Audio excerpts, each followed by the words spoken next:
de julho de 2025. Temperatura é de 11 graus.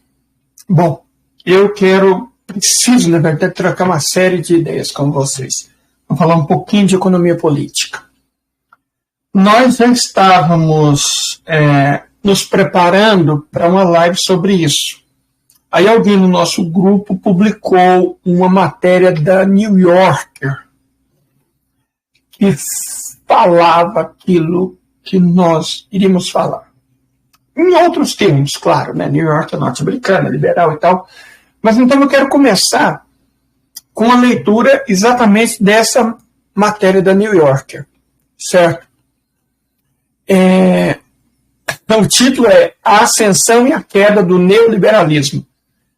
O autor é Lois Menand. A matéria, na verdade, é antiga, de 2023, mas o algoritmo nos colocou ela, né? O grupo nos colocou ela. Então já é antigo. 2023. Mas ilustra muito bem o que estamos passando agora. Depois eu quero demonstrar os dados para vocês, mas antes vamos ler essa matéria da New York. Depois eu vou deixar o link para que todos tenham acesso. Matéria diz o seguinte: o neoliberalismo, coloca entre aspas, tem sido chamado de palavrão político e é culpado por praticamente todos os males socioeconômicos que temos, desde falências bancárias e desigualdade de renda até economia gig e populismo demagógico. Todavia, por 40 anos, o neoliberalismo foi a principal doutrina econômica do governo americano. É isso que nos colocou na bagunça em que estamos? O que é sobre o neoliberalismo é realmente o que é retro sobre ele. É confuso, porque nos anos 1930, o termo liberal foi apropriado por políticos como Franklin Delano Roosevelt e veio para defender pacotes de políticos como New Deal. Quer dizer, neo-keynesiano, né? E mais tarde, a grande sociedade. Os liberais eram pessoas que acreditavam em usar o governo para regular os negócios e fornecer bens públicos, no sentido americano. Educação, habitação, barragens e rodovias, pensões de aposentadoria, assistência médica, bem-estar e assim por diante. E eles pensavam que a negociação coletiva garantia que os trabalhadores pudessem pegar os bens que a economia estava produzindo. Agora a matéria está irretocável. E esses liberais de meados do século não se opõem ao capitalismo e à iniciativa privada. Isso também é importante dizer. Diferente do que os babacas do bolsonarismo falam, para eles qualquer investimento social é comunismo. Eles são muito burros, mas enfim. Pelo contrário, eles pensavam que os programas governamentais e os sindicatos fortes tornavam as economias capitalistas mais produtivas e mais equitativas. Eles queriam salvar o capitalismo de seus próprios fracassos e excessos. Hoje chamamos essas pessoas de progressistas. Sim, aquelas pessoas que não são de esquerda. Aqueles à direita os chamam de comunistas, sim, os bolsonaristas, os crentes, né, essa raça. O neoliberalismo, no contexto americano, pode ser entendido como reação contra o liberalismo de meados do século passado.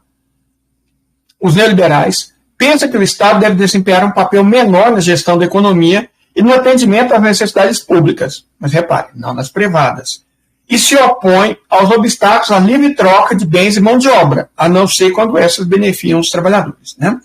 Seu liberalismo às vezes, autoconscientemente, um retrocesso ao liberalismo clássico, que eles associam a Adam Smith e John Stuart Mill. Capitalismo laissez-faire e liberdade individual. Por isso, retroliberalismo. O rótulo de neoliberal foi anexado a uma série de espécies políticas, desde libertárias, que tendem a ser programaticamente anti-governo, até novos democratas, como Bill Clinton, que abraçam os objetivos políticos do New Deal e da grande sociedade, mas pensam que há melhores meios de alcançá-lo. Claro, eles pensam. Mas a maioria dos tipos de neoliberalismo reduz o termo mercados, fato. Tira os planejadores e os formuladores de políticas de caminho e deixa os mercados encontrar as soluções. É claro que elas não vão conseguir, vai quebrar tudo, e aí o Estado malvadão entra para resgatar todo mundo. Então, conhecemos bem essa história. A literatura acadêmica sobre o neoliberalismo tende a se concentrar na genealogia intelectual do pensamento neoliberal, que começa mais ou menos na Europa dos anos 1930, na história política das políticas liberais, que começa nos anos 70, o famoso consenso de Washington, né? Ronald Reagan, Brian Mulroney e Margaret Thatcher. Now Moresky e Eric M. in The Big Myth, How American Business ensinou-nos a perder o governo.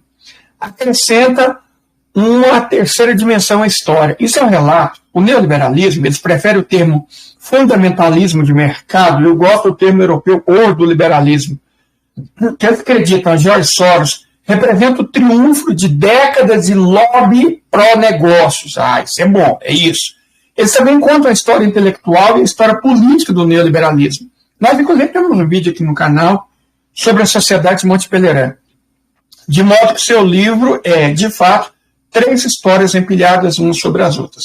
Isso contribui para um volume muito grosso. A história do lobby é muito boa de se saber.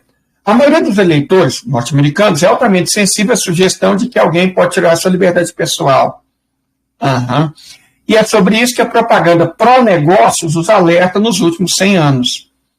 A propaganda, e no Brasil é mais ou menos a mesma coisa, a propaganda tomou muitas formas, desde livros didáticos universitários financiados por grupos empresariais, até entretenimentos populares, como os livros Caixa de Pradaria, de Lara Ingalls Wilder, que pregam a lição de autossuficiência. Os livros foram promovidos como autobiográficos, mas Orestes e Conway dizem que Wilder, com a ajuda de sua filha, deturpou completamente os fatos de sua história familiar. A mensagem infinitamente iterada desse lobby, dizem Orestes e Conway, é que a liberdade econômica e política são indivisíveis, essas duas liberdades. Qualquer restrição à primeira, liberdade econômica, é uma restrição à segunda, liberdade política. Não é o que a gente está vendo com o governo. Mas, enfim, né? Esse é o grande mito do seu título. E eles nos mostram em detalhes um pouco de mangueira de fogo, como muitas pessoas gastaram muito tempo e dinheiro colocando essa ideia na mente do público americano. O livro é um imenso feito acadêmico, mas os autores insistem que não é apenas uma intervenção acadêmica, eles têm um propósito político. Eles acham que o papel do governo tem sido a correção das falhas de mercado. Se o governo for desacreditado, como ele vai ser corrigido para que pode ser o maior fracasso de mercado de todos, a mudança climática? Fato. Não acredito que seja o maior fracasso de todos, mas indiscutivelmente é um fato. Orestes e Conway sugerem que podemos ter uma ideia de que enfrentamos a pandemia.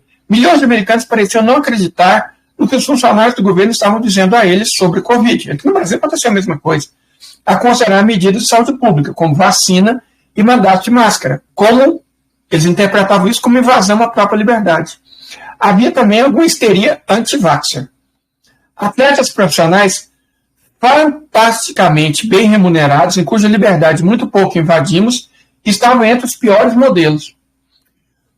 Comparando a resposta americana a outros países, Orestes e Conway sugerem que 40% das mortes por Covid nesse país poderiam ter sido evitadas. Na verdade, muito mais, né? Porque 1 milhão de norte-americanos morreram, numa população de 330 milhões. Isso implica dizer que cada 330 americanos, um morreu. Vamos comparar na China? China tem 1 bilhão e 400 milhões de habitantes e teve 10 mil mortes. Então, no caso da China, a cada 100 mil pessoas, um morreu. Então, por que morreu uma a cada 330 pessoas nos Estados Unidos e uma a cada 100 mil pessoas na China?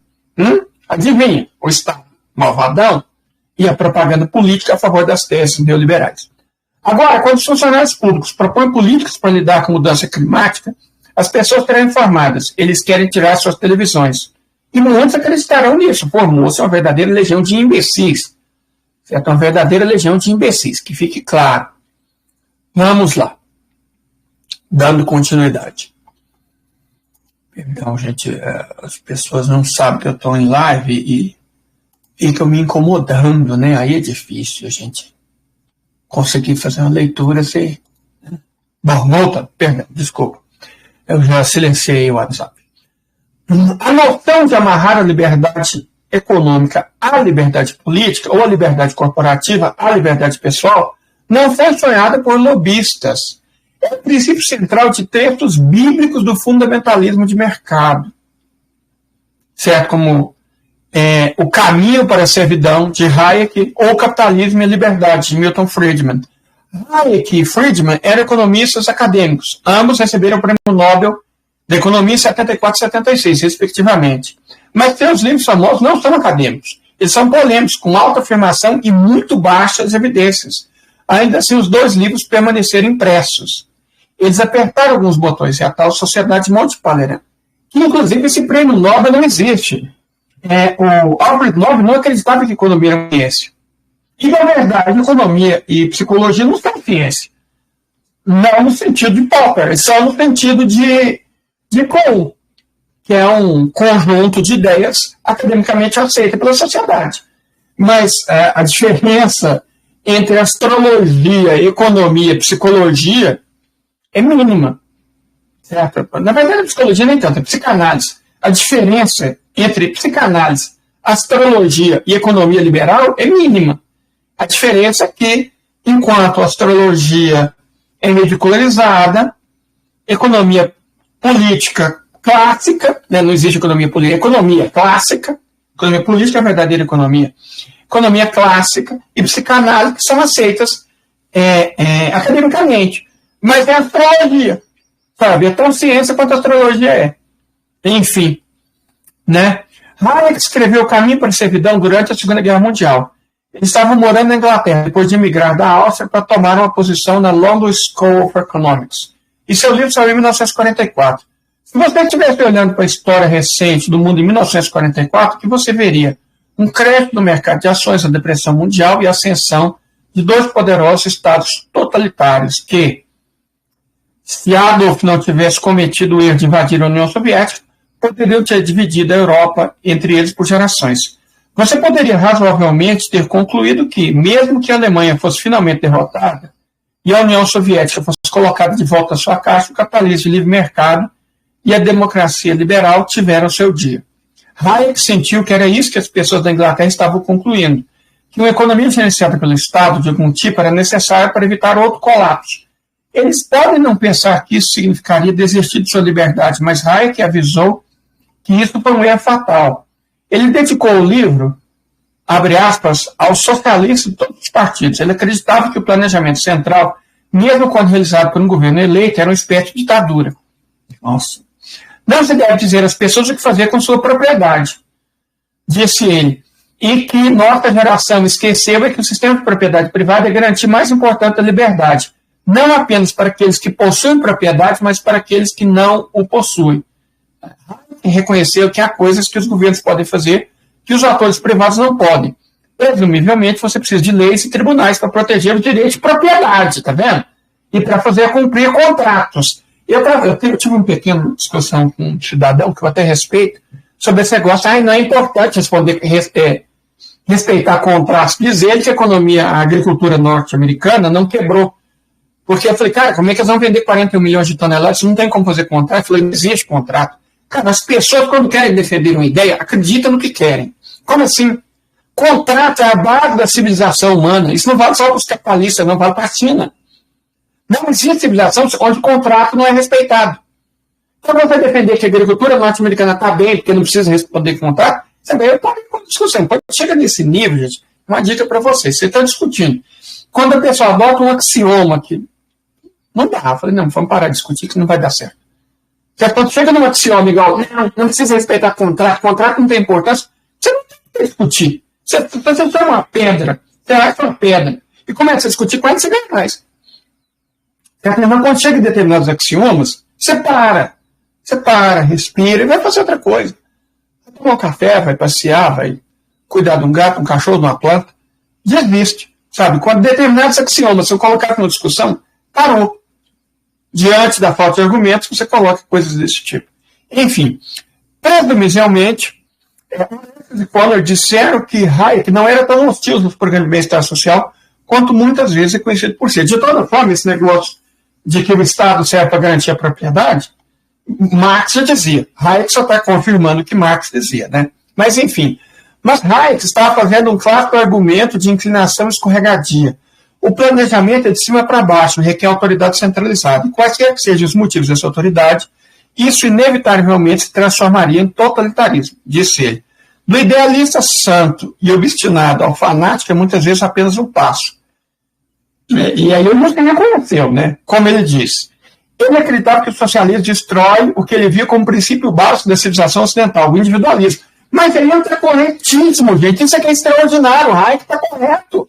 O socialismo destrói o princípio básico da civilização ocidental, o individualismo.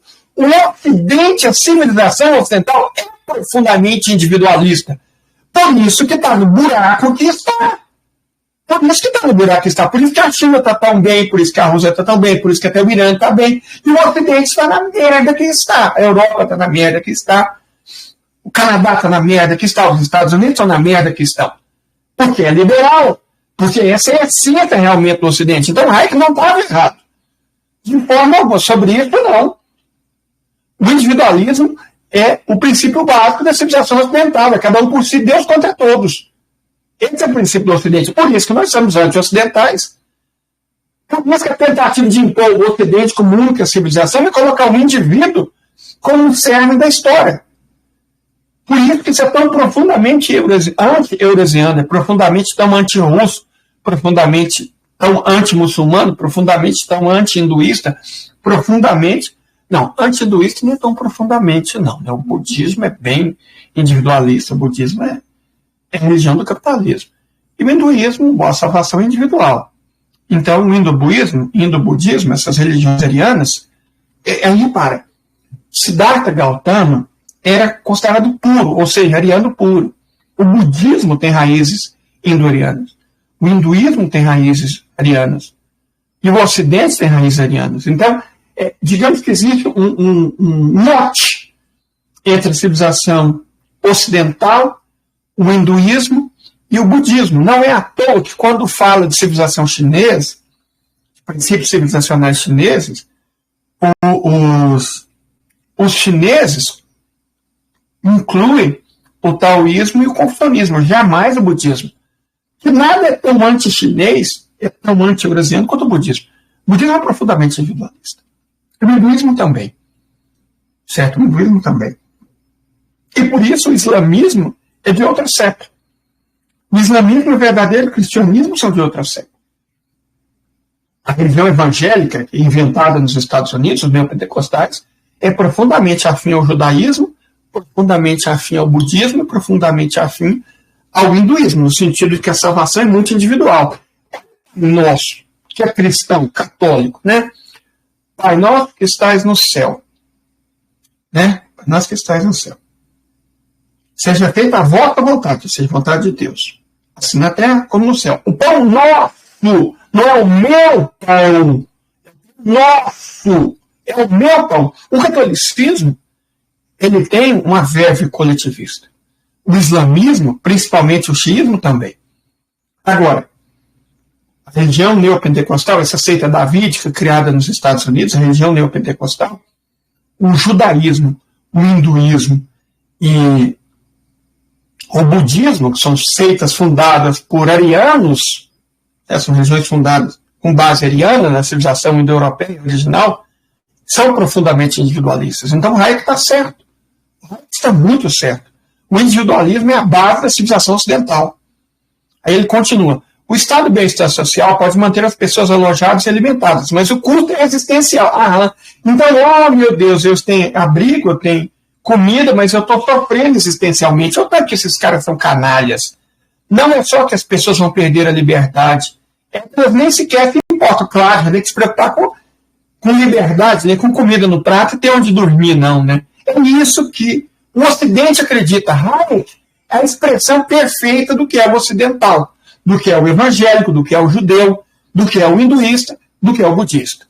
O caminho para a servidão foi escrito em um momento de incerteza geopolítica. Possibilidade de um futuro totalitário, o poderia acontecer aqui, questionou muitos intelectuais sobre esse caso, incluindo Karl Popper, liberal, Hannah Arendt, liberal, Isaiah Berlin, liberal, George Orwell, trotskista e liberal, que revisou o livro de Hayek.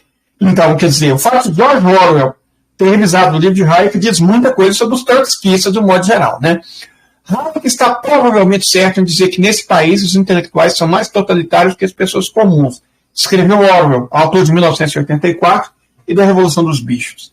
Mas ele não vê ou não admitirá que um retorno à competição livre significa para a grande massa das pessoas uma tirania provavelmente pior, porque é mais irresponsável do que o Estado. O New York Times chamou O Caminho para a Servidão como um dos livros mais importantes da nossa geração. Ele falou o seu momento. O livro Friedman, por outro lado, parece ter sido quase comicamente mal interpretado. Ele publicou em 62, no meio do que o economista Robert Lachman, em um livro amplamente lido e publicado em 1966, chamou de Era de Keynes. Os programas governamentais foram entendidos como essenciais para estimular o crescimento e manter a demanda agregada. Isso é economia básica. Se as pessoas param de consumir, as empresas param de produzir, os trabalhadores são demitidos e assim por diante. Essa foi tomada como lição da Grande Depressão e do New Deal. Mais intervenção do governo, não menos, para salvar o capitalismo, não para destruí-lo. No Reino Unido, o governo trabalhista do pró-guerra, como Hayek temia, nacionalizou indústrias chaves e criou o Serviço Nacional de Saúde. Medicina socializada, como os oponentes a chamavam. Nos Estados Unidos, programas governamentais, com a Previdência Social e o GI Bill, eram extremamente populares e grandes atos de gastos foram aprovados. A Lei de Rodovias de Defesa Nacional Interestadual de 56 autorizou a construção de um sistema rodoviário interestadual. Foi assim que surgiu a Rota 66. Os estados dos Estados Unidos não eram conectados.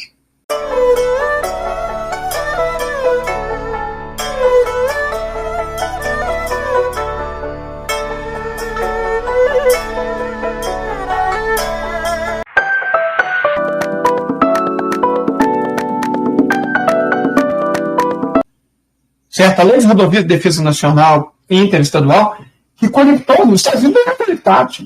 Praticamente não tinha como. Era muito difícil você ir da Califórnia a Nova York, porque não tinha rodovias conectando esses estados. As rodovias eram só estaduais. Os Estados Unidos, até a Segunda Guerra Mundial, em conjunto, era um arquipélago. Era um arquipélago. Sabe? Cada ilha mais ou menos isolada da outra. Então, foi nisso que o JK se inspirou. A Lei de Educação de Defesa Nacional de 58 injetou dinheiro federal na educação. Em 74, o Congresso proibiria a discriminação racial e de gênero no emprego. Um ano depois, criaria o Medicare e o Medicaid. Os gastos do governo mais que dobraram entre 50 e 62. Enquanto isso, a principal taxa de imposto marginal nos Estados Unidos e no Reino Unido estava próximo de 90%. Foi o pesadelo de um neoliberal. E ainda entre 50 e 73, o PIB mundial cresceu no ritmo mais rápido da história. Então, está vendo? Durante esse período de intervenção do Estado, a economia mundial cresceu, a pobreza caiu. Os Estados Unidos e a Europa Ocidental experimentaram taxas notavelmente altas de crescimento e baixos níveis de desigualdade de riqueza.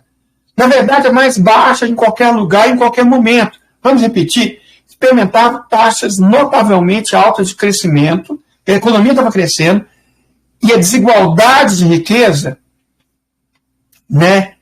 foi a mais baixa em qualquer lugar do momento. Então, todo mundo estava ganhando, a desigualdade estava crescendo, estava tudo bem. Mas era isso que estava angustiando os liberais.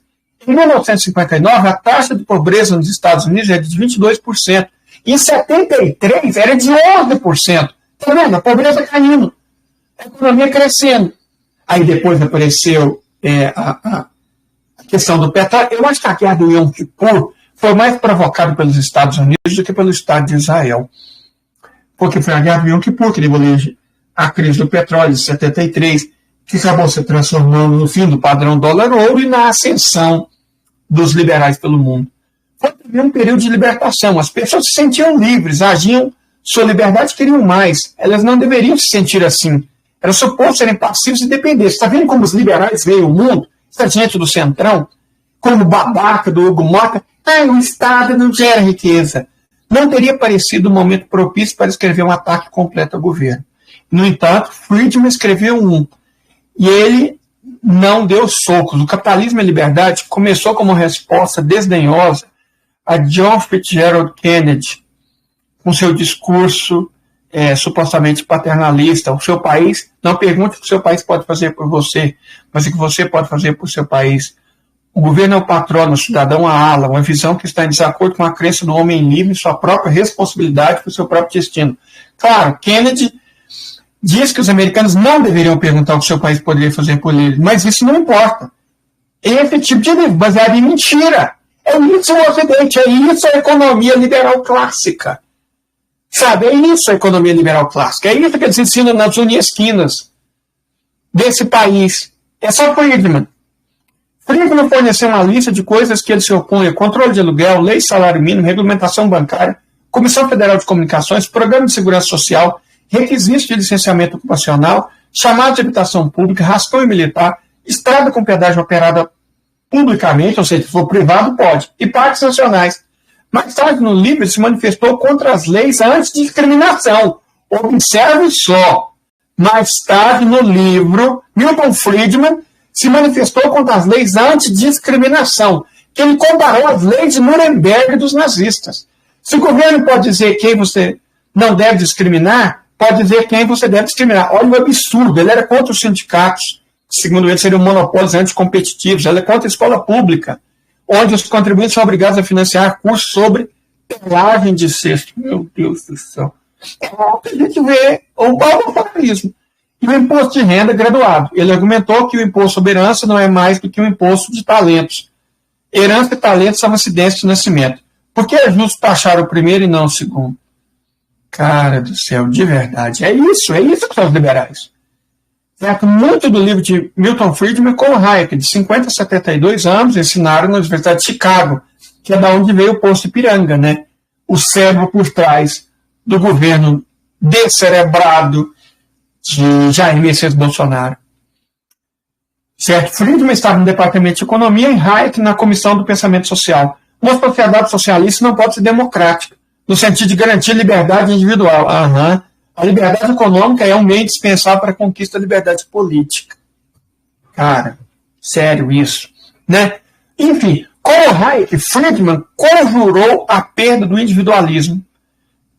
Estava acontecendo a Revolução Cultural dos anos 60, 70, mas ele falou, não, o individualismo está acabando. Sim, ele admitiu programas e regulamentos governamentais podem melhorar a qualidade de vida e elevar o nível de desempenho de serviços sociais localmente, mas, né, sabe aquele famoso, a que custo? A que custo? No processo, eles substituiriam o progresso pela estagnação, e substituiriam a mediocridade uniforme pela variedade essencial para essa experimentação que pode trazer retardatários de amanhã acima do meio de hoje. Que é uma coisa totalmente sem sentido. E a gente fala isso, olha o norte-americano típico. Nós estamos já iniciando a segunda geração mais burra do que a anterior. O neoliberalismo deu para a gente, pela primeira vez na história humana, uma geração mais burra do que a anterior. Agora está dando pela segunda vez. A geração que está vindo é ainda mais imbecil do que a que veio. A humanidade estava no progresso e de repente começou a cair. É nítido isso. Tanto que a China está indo muito bem, que a Índia está indo bem, que o mundo árabe está indo bem, que o Irã está indo bem, que a Rússia está indo bem, que os países que não entraram nessa estão indo bem. A burrice do hemisfério ocidental é de quem comprou essas ideias. Mas, enfim, né? Essencialmente, o capitalismo e liberdade é um argumento para a privatização. O mercado livre é um sistema de preços que alinha oferta e demanda e atribui bens e serviços aos seus preços, ao seu preço apropriado. Se o Estado quer entrar no negócio de, digamos, benefício e aposentadoria, ele deve ter que competir em igualdade de condição com os provedores rivais. Deve haver, então, não está preocupado com as pessoas, está preocupado com as empresas. Deve haver uma empresa de planos de aposentadoria. As pessoas devem ser livres para escolher uma e igualmente livres para não escolher nenhuma. Friedman tinha muitas ideias engenhosas sobre maneiras de usar as abordagens de mercado. Por exemplo, permitindo que os investidores pagassem mensalidades das universidades em troca de uma porcentagem dos ganhos futuros do aluno. Escravidão por dívida, cara. Ele achava que a segregação escolar poderia ser consertada por um sistema de vouchers, que é igual o Chile faz, que permitiria aos pais escolher para qual escola enviar seus filhos. Com esse livro radical e incrível, o que quer dizer não credível, ou seja, que não pode ser acreditado, como esse livro vendeu tão bem? Oreskes e Conway perguntam, e sim, 500 mil de cópias com tradução para 18 idiomas. Uma das razões é a energia promocional de Friedman. Ele se tornou um dos mais proeminentes intelectuais públicos da época. Ele escreveu uma coluna para Newsweek de 66 a 84, publicou mais de 400 artigos de opinião. Em 1980, com a esposa Rose, ele produziu um programa de televisão em 10 partes chamados Free to Choose, livro para escolher, transmitido pela PBS. Um episódio faz com que ele explique como o lápis surge. Os materiais, madeira, grafite, borracha, metal, são produzidos de forma independente em países de todo o mundo. Como se juntam para fazer um lápis? Não havia comissários enviando ordens de algum escritório central, disse Friedman, acenando com o lápis. Era a magia do sistema de preço. Gente, século XX, ok. No século XXI, a gente acredita em magia. Magia. Vamos tentar falar pelo que é assim, magia, tem alguma coisa mágica no sistema de preço. Vamos falar sério, né? Seus espectadores podem não ter certeza exatamente do que era o sistema de preço, mas foi um show legal. Eles sabiam que era um comissário. Ninguém gosta de um comissário, que é a União Soviética, né? Outra razão pelo qual o livro de Friedman sobreviveu à idade de Keynes é que o Departamento de Economia da Universidade de Chicago se tornou bem estabelecido no mundo acadêmico. Vários de seus professores, durante o tempo de Friedman, ganharam prêmios Nobel. Claro, né, gente? O Nobel foi criado para isso. Tem um vídeo meu aqui, do nosso canal, sobre a Sociedade de Monte Pelerin. Escreve Monte Pelerin, é só você procurar. E explica como isso foi proposital, né? Incluindo George Stigler e Gary Becker, cujas opiniões eram intimamente alinhadas a de Friedman. Então, foi o Banco Central da Suécia que inventou, não existe prêmio Nobel de Economia, que inventou o prêmio em homenagem ao Alfred Nobel de Economia e começou a beneficiar todos que pensavam de maneira liberal. E aí é o retroalimentar, né? A Universidade de Chicago ficou famosa porque ela ganhou muitos Nobel porque divulgava as ideias que os liberais queriam. Surgiu algo chamado Chicago School, a Escola de Chicago, identificado como força intelectual por trás de uma abordagem microeconômica de ciência social, que explica muito do comportamento em termos de preço. Um dos livros de Becker é chamado A Abordagem Econômica do Comportamento Humano. Ninguém conhece esse idiota hoje, porque ele escreveu merda. Mas ganhou o Nobel, claro que ganhou o Nobel. Foi por isso que o Nobel foi criado, para dar prêmio para imbecis como ele. Esse trabalho não era propaganda. Não era propaganda, não. Mas, como dizia Horace Conor, deu credibilidade intelectual à propaganda para negócios. A Escola de Chicago tinha seu pai fundador, Adam Smith. Friedman tinha uma gravata de Adam Smith. Stigler usava a camiseta de Adam Smith. Gloria Livre explica em sua história da recepção de Smith nos Estados Unidos. A América de Adam Smith. Os Chicago Boys reimaginaram Smith como autor original do mecanismo de preço. Isso envolvia esculpir as partes do pensamento de Adam Smith que não se encaixavam nessa tese. Marx citou Adam Smith, só que sem deturpá-lo. A Escola de Chicago fez o contrário. O interesse próprio é a mão invisível, disse Liu. Mão invisível, gente. Pelo amor de Deus.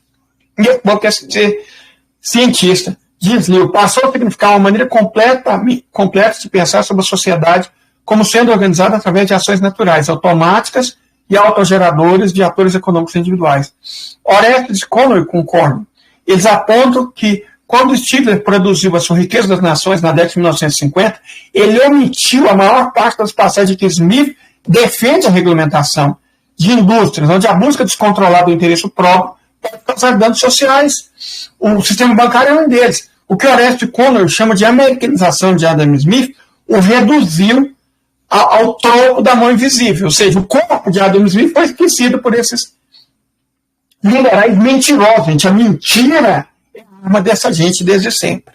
De fato, a frase mão invisível apareceu apenas uma vez nas 1000 páginas da Riqueza das Nações. Smith usa metáfora, é uma metáfora, se transformar em religião, para acreditar os meios pelos quais um ato de busca de lucro egoísta pode servir ao bem social. Essa ideia já havia sido apresentada na Fábula das Abelhas, de Bernard Mandeville, publicado em 1714. O livro de Smith, publicado em 1776, pretendia se opor a uma estratégia econômica predominante na Grã-Bretanha do século XVIII, sistema nacionalista e protecionista de mercantilismo. Quer dizer, você tinha um contexto social específico, explicando como o livro começa a divisão do trabalho e criou mais riqueza nacional. Ele estava escrevendo antes que a Revolução Industrial tivesse realmente começado e os conceitos do moderno capitalista tivessem realmente se estabelecido. É um anacronismo lê-lo como se ele estivesse contra-atacando Keynes. Entendeu? Eles são mentirosos, é tudo uma mentira, é tudo uma farsa. O instigador chamou a Riqueza das Nações de um palácio arrogante erguido sob o granito do interesse próprio. Mas Smith não achava que os mercados estão sempre se autorregulando. E ele não achava que as pessoas são sempre egoístas. A primeira frase de sua outra grande obra, A Teoria dos Sentimentos Morais, diz: como se quer que seja um homem egoísta, há evidentemente alguns princípios de sua natureza, que lhe interessam pela fortuna de outros, e tornam a felicidade necessária para ele, embora ele não derive nada disso, exceto o prazer de vê-la.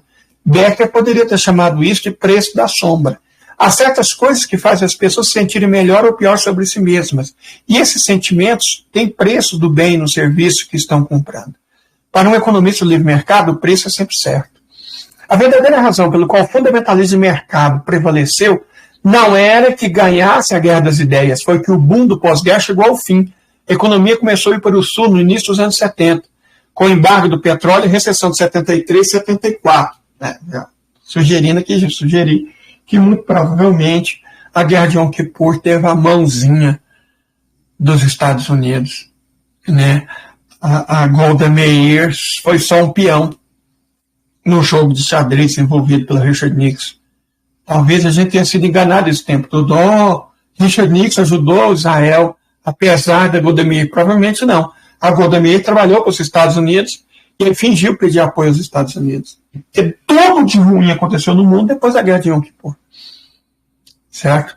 Tudo. O neoliberalismo ascendeu, o estado de bem-estar social declinou. Foi um horror para a humanidade esse período de mais de 50 anos. Tornou-se proibitivamente caro pedir dinheiro emprestado. Em 1980, a taxa básica, a taxa de juros que os bancos cobravam para seus clientes mais dignos de crédito tinha passado de 20%. Era 2,25% em 1950. E a inflação era de cerca de 14%. A taxa de desemprego subiu de 3,5% para 10,8%, 3,5% em 69% para 10,8% em 82%. A economia americana estava presa em estagflação. Inflação alta e baixo crescimento. Nixon, Ford, Carter, parecia que nenhum governo sabia como parar esse sangramento. Os gastos do governo e as altas taxas marginais de impostos que pareciam funcionar bem nos anos 1960, agora pareciam impedimentos à recuperação. A abordagem da escola de Chicago ganhou força. É como se você incentivasse uma doença para vender a cura. Tipo a Monsanto, né? Que agora é da Bayer. A Monsanto fabrica o agrotóxico que gera o câncer, a Bayer vende o remédio. Né? Isso ajudou para que em 1980 um verdadeiro crente fosse eleito presidente. Ronald Reagan havia sido convencido pela teologia de livre mercado durante os anos que ele passou como porta-voz da General Electric, ou seja, ele era lobista, não apenas hospedando o General Electric Theater, transmitido todos os domingos no horário noturno da CBS, e isso os liberais não contam, né? Mas pregando o evangelho da livre iniciativa e magia dos mercados para os trabalhadores nas fábricas da GE em todo o país. Ele era um lobista, cara, que loucura. Isso as pessoas não lembram, né? O governo não é a solução para o nosso problema, diz ele em seu discurso inaugural. O governo é o problema. Essas frases que os autores do Caminho para a Servidão, Capitalismo e Liberdade tinham vivido para ouvir. O Reino Unido, sob Margaret Thatcher, empreendeu uma revisão paralela da economia do bem-estar social, mais difícil lá, já que havia mais para Thatcher se desfazer, e ela se desfez. Uma das primeiras coisas que Reagan fez como presidente foi quebrar o sindicato de controladores de tráfego aéreo, cujos membros funcionários federais entraram em greve. Ele demitiu os grevistas e o sindicato foi descertificado. Assim, embora o espírito pró-mercado de Reagan tivesse disposto, sua carga política era fraca. Ele passou o maior aumento de impostos em tempo de paz da história americana, não conseguiu eliminar nenhuma grande agência governamental e acrescentou quase 2 trilhões de dólares à dívida nacional. Hoje isso é o que os Estados Unidos adicionam por ano, né? Mas na época isso foi um aumento de 30%. Mas ele implantou na mente do eleitorado a ideia de que a liberdade empresarial é a liberdade pessoal. Em 1988, ele concedeu a medalha presidencial da liberdade a Milton Friedman. Como Horace Conway apontam, a desregulamentação realmente começou com Jimmy Carter, falando sobre isso. Inclusive foi ele que iniciou o processo de transferência industrial para o México. Jimmy Carter é vendido como uma coisinha fofa, mas foi ele que começou a liberalizar os Estados Unidos. Carter, às vezes com o apoio do arqui-liberal Edward Kennedy, desregulamentou a indústria aérea, seu aviso dos caminhões. A desregulamentação continuou depois que Clinton foi eleito, em 1992. A era do grande governo acabou, ele anunciou. A autoconfiança e o trabalho em equipe não são virtudes opostas, devemos ter ambos. No Reino Unido, o governo de Tony Blair adotou a mesma abordagem. Juntos, Blair e Clinton promoveram uma abordagem neoliberal no comércio internacional. O início do que agora chamamos de globalização. O geógrafo brasileiro Milton Santos já falava sobre isso. Ele que inaugurou a expressão. Então usava-se mundialização. Em 1993, o Congresso classificou o Acordo de Livre Comércio da América do Norte, o NAFTA. Em 1996, aprovou a Lei de Telecomunicações, abrindo o negócio de telecomunicações. Em 1999, revogou parte da lei Glass-Steagall, um estatuto da era da depressão que proibia bancos comerciais de se unirem a empresas de valores imobiliários. Banco de investimento, né? Foi o que deu início, o governo Clinton, a quebra do mercado imobiliário, que aconteceria cerca de uns 15 anos depois. Teve a consequência. Essas políticas foram empreendidas na crença de que a liberação de mercados aumentaria a produtividade e a concorrência, reduzindo os preços e que os mercados se regulam de forma mais eficiente do que os administradores. Mas alguns de seus efeitos são não intencionais, né? Ainda podem ser sentidos. O NAFTA teve um impacto líquido positivo nas economias signatárias, Canadá, México e Estados Unidos, mas também tornou mais fácil para os fabricantes americanos realocar indústrias para o México, onde o trabalho é mais barato, infligindo graves danos sociais e econômicos a certas áreas dos Estados Unidos, Filadélfia, Detroit, o estado de Michigan inteiro, né? Toda essa região, Ohio, Cleveland, né? Para falar em cidade, Cleveland, Cincinnati, essas cidades foram destruídas. Mas também tornou mais provável que muitos eleitores de Trump eram pessoas ou filhos de pessoas cujas vidas e comunidades foram interrompidas pelo NAFTA. A lei de telecomunicações incluiu uma cláusula, seção 230, imunizando os operadores da internet da responsabilidade por conteúdo de terceiros publicados em seus sites. É isso que o governo brasileiro, na verdade o Supremo Tribunal Federal, está querendo acabar com aqui. Aí você pode mentir à vontade, você pode divulgar todo tipo de arbitrariedade. As Big Tech amaram isso. As consequências são bem desconhecidas. O enfraquecimento da Glass-Steagall, juntamente com o relaxamento da supervisão bancária do presidente do Federal Reserve, Alan Greenspan, foi responsabilidade pela crise financeira de 2008 e pela grande recessão que se seguiu. Uma crise que Horace Conway estima que custou ao público 23 trilhões de dólares. E o público pagou, não as empresas, não os bancos. No entanto, a era neoliberal não foi um triunfo para a abordagem de Friedman. As políticas para o mercado foram geralmente misturadas com o financiamento estatal para os ricos. E a direção do governo Clinton pode ter subscrevido muitos princípios neoliberais, mas uma das principais iniciativas que o governo tentou foi a reforma do sistema de saúde, onde o governo daria a cada cidadão um cartão de segurança de saúde, que soou muito como medicina socializada, ou seja, ele está falando que horror, né? As pessoas terem acesso à saúde. Cara, há um estranho ponto cego e um grande mito. Os autores são exaustivos em desmascarar a visão fundamentalista da magia do mercado, embora os fundamentalistas não sejam difíceis de desmascarar, e muitas de suas críticas são familiares, ou seja, todo mundo sabe. Mas o que os exercita especialmente é a equação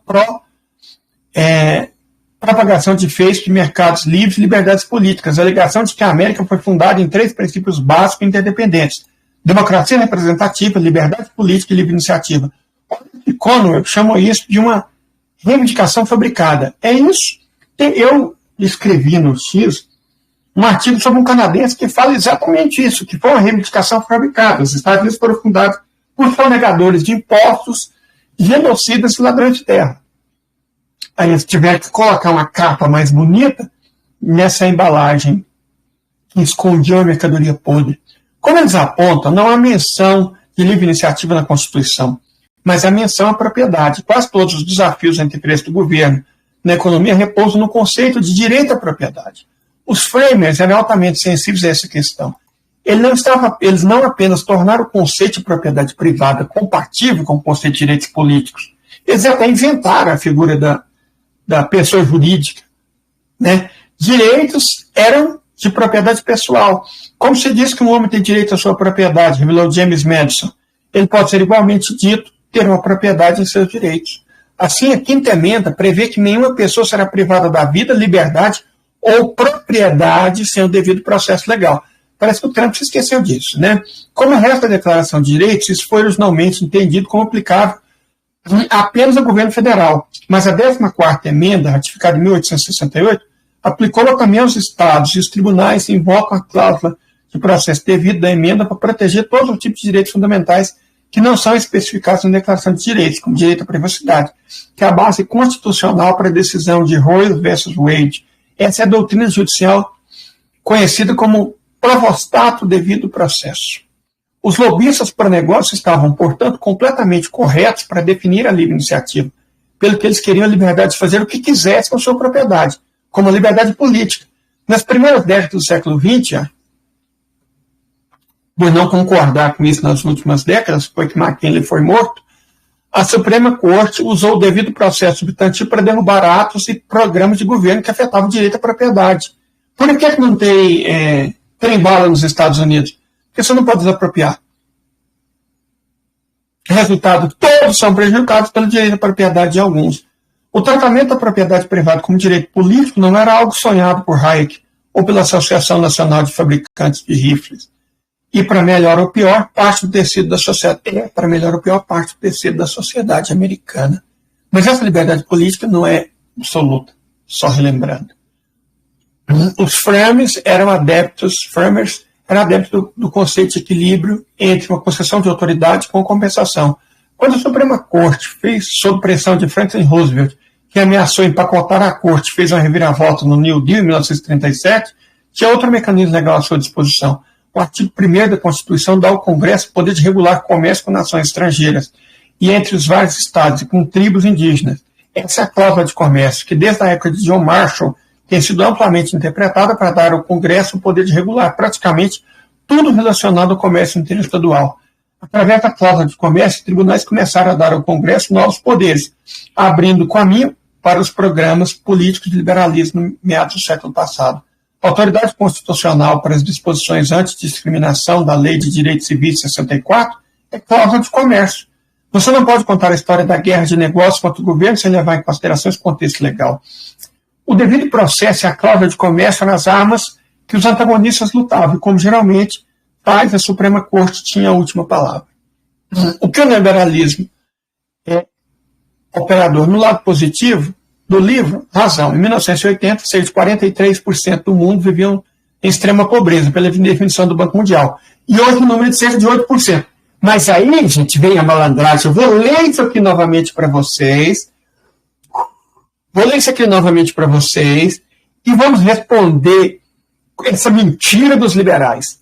O que o neoliberalismo operou? No lado positivo, em 1980, 43% do mundo vivia em extrema pobreza, pela definição do Banco Mundial. E hoje o número é de cerca de 8%. A globalização tirou 1 bilhão de seres humanos da pobreza em apenas 40 anos. Não foi a globalização, foi o Partido Comunista Chinês. Olha o tanto que esse povo é tão vagabundo. Não foi a globalização, foi o Partido Comunista Chinês que tirou 800 milhões de pessoas da miséria desde 1980. Foi o Partido Comunista Chinês.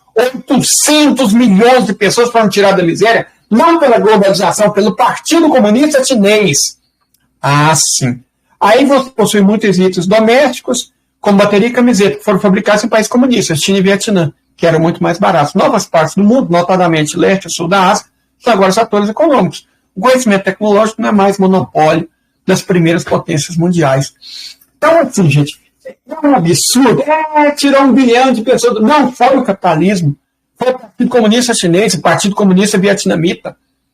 O Vietnã inteiro estava na miséria. Hoje o Vietnã é um país de 100 milhões de pessoas sem ninguém na miséria. Hoje a China é um país de 1 bilhão 430 milhões de pessoas sem ninguém na miséria. Até a Índia gasta políticas sociais, tirou 300 milhões de pessoas da miséria. Então não foi a globalização, foram políticas estatais, principalmente do Partido Comunista Chinês e, num grau bem menor, da Índia. Políticas estatais. Como o Brasil tirou milhões, dezenas de milhões de pessoas da miséria, dezenas de milhões de pessoas da fome, com políticas estatais. Não foi globalização. Aqui foi o Bolsa Família. Na Índia foram os programas continuados pelo governo Modi. No Vietnã foi o Partido Comunista Chinês Partido Comunista Vietnamita, e principalmente o Partido Comunista Chinês, que tirou esses 800 milhões de pessoas. Então o que a gente vê é uma falsificação grosseira, grotesca e mentirosa da história. Certo? É com essa falsificação da história que eles contam. É essa falsificação da história que eles usam para mentir, para enganar todas as pessoas. Eu vou tentar compartilhar uma tela minha. Nós vamos trocar umas ideias sobre outra coisa aqui. Vamos torcer para que dê certo, né? Que da outra vez não deu. Deixa eu incluir o áudio do sistema. Eu espero que vocês estejam vendo essa tela. Não é isso não. Deixa eu fixar. Não é essa não, Nossa Senhora. É uma... Crepúsculo na notícia pronto. O que é isso aqui? É cada vergonha que a gente passa. Nossa Senhora. Peraí, gente. Deixa eu salvar aqui o que eu preciso para tentar compartilhar. Quando a gente faz as coisas ao vivo, corre o risco, né, de acontecer essas coisas desagradáveis. Nossa Senhora. Aqui, vou ter que salvar, porque eu não tinha salvado, por isso que não está na tela. Salvar como sentir você. Só um momento. Eu quero muito mostrar, eu preciso, na verdade, compartilhar. Gente, precisava compartilhar, acabei fazendo bobeira. Nem é sério, gente. É coisa ao vivo, espero que vocês me desculpem. Né? Mas vai dar certo aqui. Pronto, deixa eu ver se dá certo. Vamos tentar mais uma vez, né? Eu realmente precisava compartilhar isso aqui com vocês para trocar umas ideias mais profundas. Acho que agora vai dar certo. Deu certo. Gente, observe esse gráfico. Esse gráfico, você olhando ele, o que significa? É exatamente aquilo que o artigo da New York comenta. Isso é o neoliberalismo. Sabe essa parte em azul? Essa parte azul são os ganhos financeiros. Os Estados Unidos destruíram a própria economia porque acabou nos Estados Unidos, não sei se vocês estão vendo essa parte verde, são lucro de negócio, de atividade econômica real. Hoje em dia, onde os americanos tiram dinheiro? Lucros financeiros na parte azul e lucros imobiliários nessa parte em vermelho. E eu quero debater com vocês algumas coisas. Para a gente encerrar esse vídeo. E elas são muito importantes. A gente tem que realmente entender por que o capitalismo falhou, falha e sempre falhará. O que a gente está vendo, o declínio dos Estados Unidos, o declínio da Europa, o declínio do Estado de Israel e a ascensão de um novo mundo é fundamentalmente o declínio do capitalismo e da civilização ocidental. Certo? Eu ando tendo alguns diálogos com a inteligência artificial DeepSeek. Muito interessante.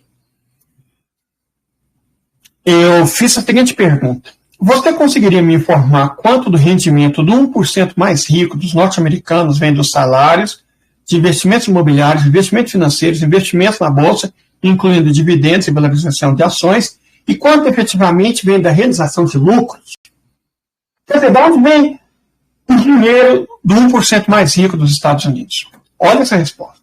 Nos Estados Unidos, a composição do rendimento do 1% mais rico é bastante diversificada, com a parcela significativa vinda de fontes que não são salários tradicionais.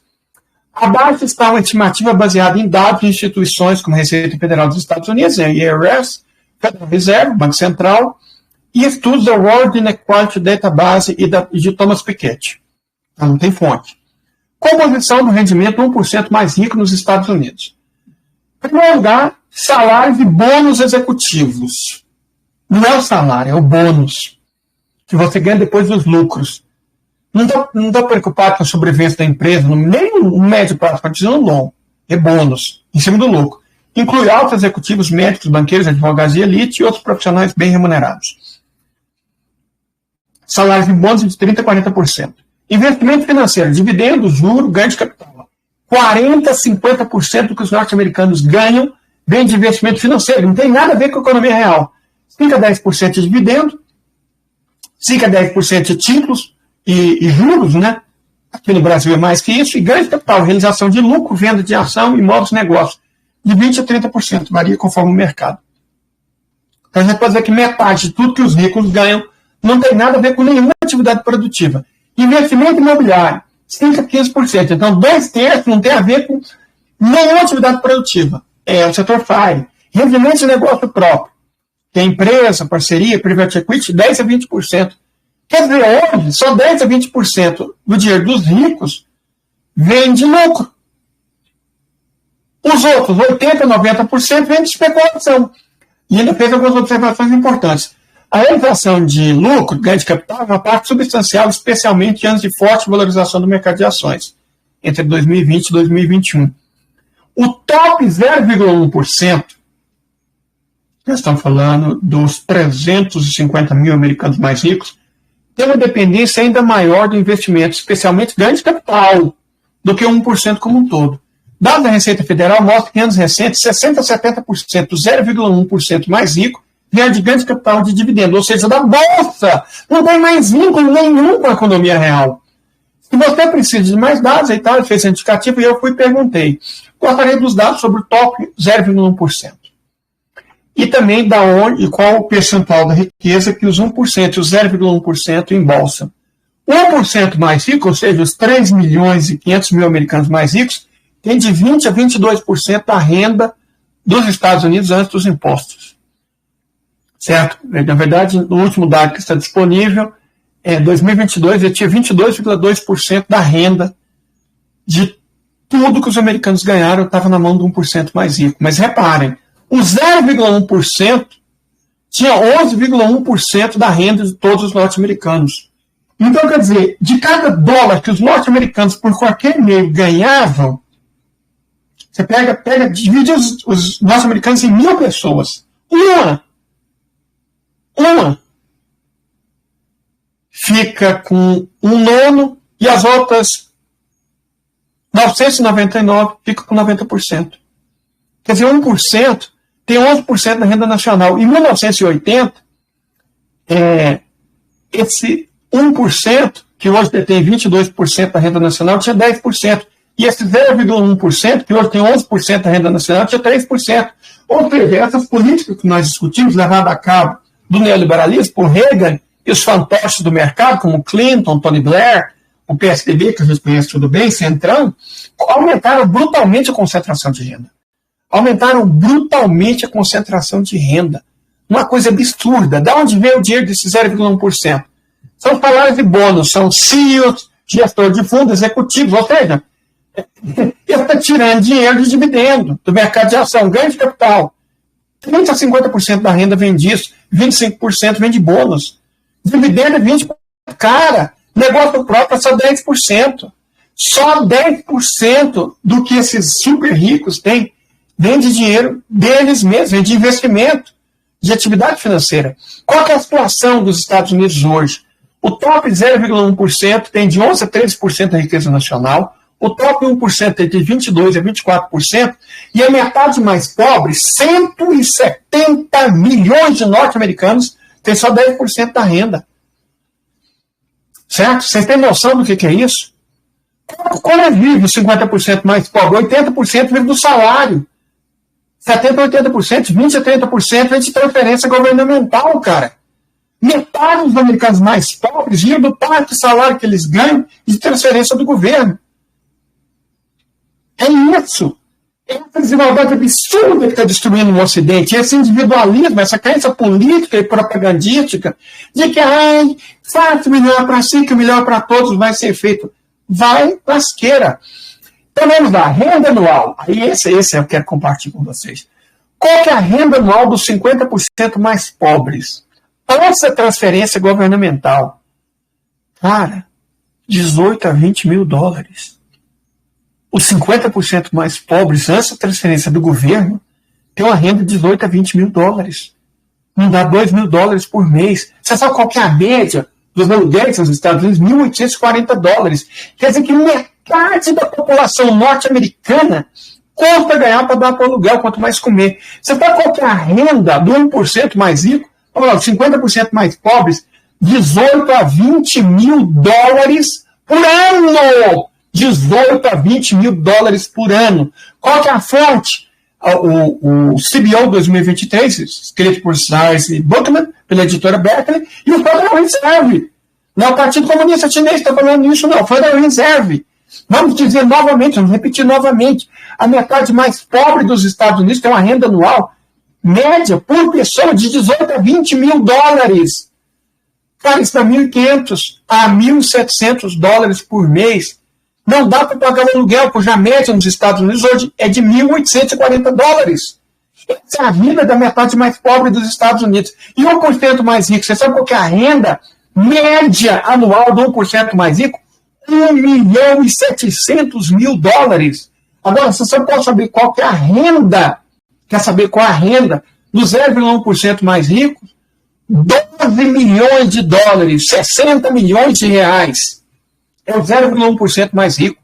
Essa é a situação dos Estados Unidos hoje. Aí, por que os Estados Unidos estão quebrando? Não, os Estados Unidos não vão quebrar pela economia. Eu ouvi de gente inteligente que tem doutorado. Os Estados Unidos não vão quebrar pela economia, vão quebrar pela insuficiência tecnológica, pela insuficiência militar. Tá certo.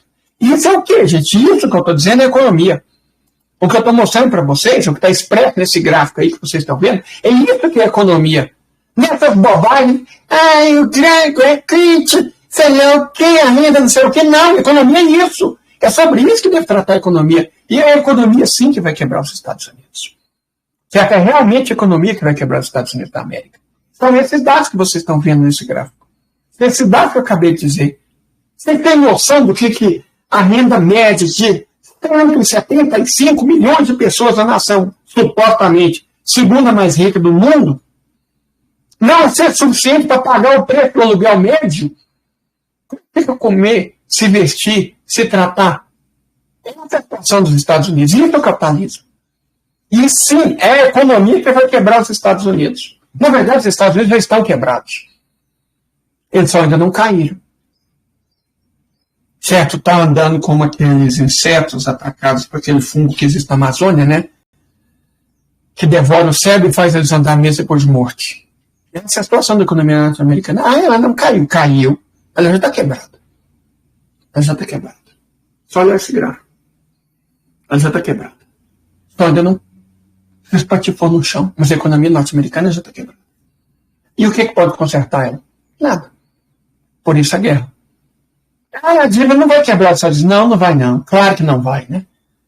Eu tenho hora que eu não consigo identificar a diferença entre um crente, um apóstolo da teoria monetária moderna e alguém que acredita na tradução muito errada, segundo a qual a mulher veio da costela do homem.